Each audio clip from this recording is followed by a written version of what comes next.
What's up, guys? So today's Astrology 101 lesson is going to be the associations with astrology, Christianity, and the Bible. Let's start by discussing the most significant biblical association with astrology, the Star of Bethlehem and the three wise men. One of the few biblical accounts in which the practice of astrology can be unambiguously perceived is the story of the three wise men. The Magi were clearly astrologers, and the Star of Bethlehem, as scholars have long pointed out, was actually a major planetary conjunction involving Jupiter and Saturn. The ancients referred to these two celestial bodies as cosmocrators, literally the rulers of time. Before the discovery of Uranus, Jupiter and Saturn were the slowest moving of the known planets. As a consequence, their interacting cycles, particularly their conjunctions every 20 years, were taken to mark off longer periods of time. Around the time of the birth of Jesus, this 20-year conjunction occurred in the sign of Pisces, which was the sign of the age the Earth was believed to be entering by reason of the phenomenon known as the precession of the equinoxes.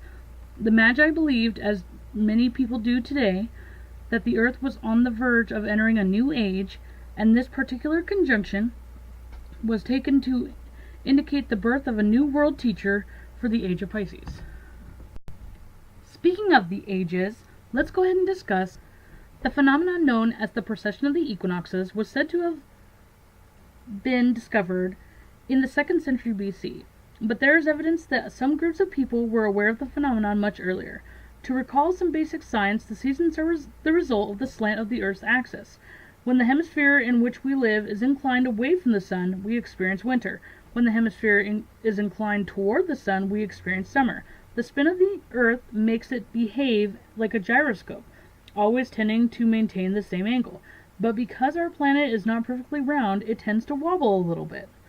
One result of this wobble is that each year the sun appears to have moved ever so slightly backward against the backdrop of the relatively unmoving stars from where it was at the same point at the solstice or equinox point of the preceding year, at a rate of 1 degree every 71.5 years. This precession is the reason that the tropical zodiac, which most Western astrologers use, is the moving zodiac. The beginning of the zodiac, 0 degrees Aries, is located where the sun is positioned during the spring vernal equinox. Thus, each year the zodiac is moved very slightly. This movement keeps the zodiac aligned with the seasons, but is always slipping backward with reference to the stars. This is discerning to anyone who feels that the sign influence emanates from the constellations, after which the signs of the zodiac take their names.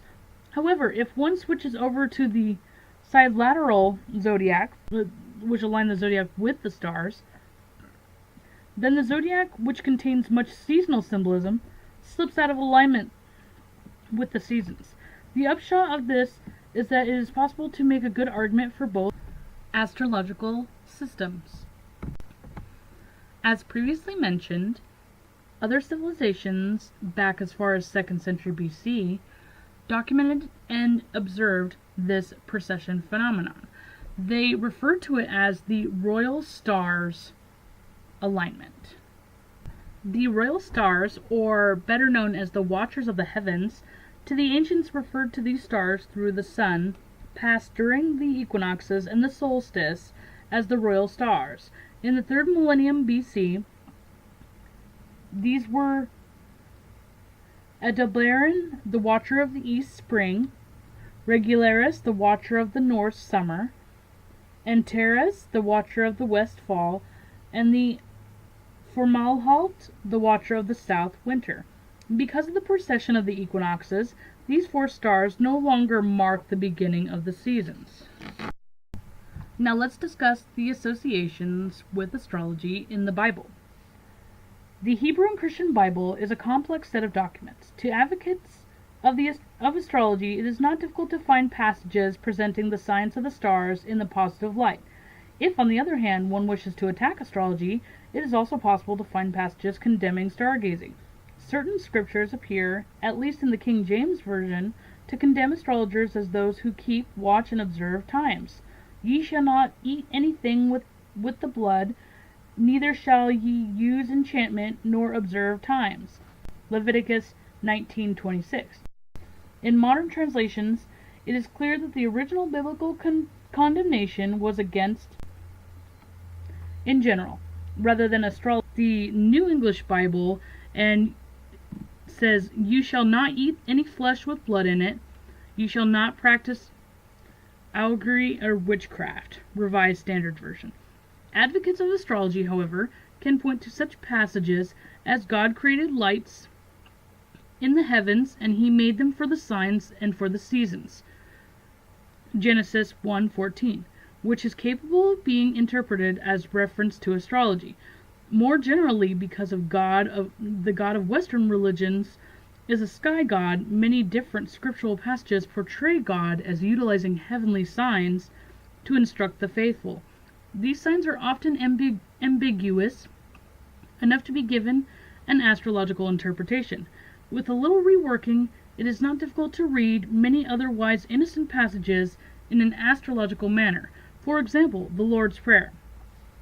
Our Father, who lives in the heavens, let your name be honored, let your kingdom come, let your will be done down here on the earth, as perfectly as it is in the sky. From these examples, it is not difficult to see that both supporters and detractors of the message various biblical passages to get the unambiguous message of the status of astrology. It is evident beyond reasonable doubt that there are significant astrological allegories within the scriptures of the Holy Bible, and that the timeline for biblical events coincides with other celestial alignments. And now I'd like to conclude this Astrology 101 lesson in its direct association with astrological allegories. During the event of the Last Supper, before Jesus' crucifixion, he thoroughly describes entering a new city and following a man bearing a pitcher of water. That is the astrological allegory for the next upcoming age that will signify the next phase of the precession of the equinoxes.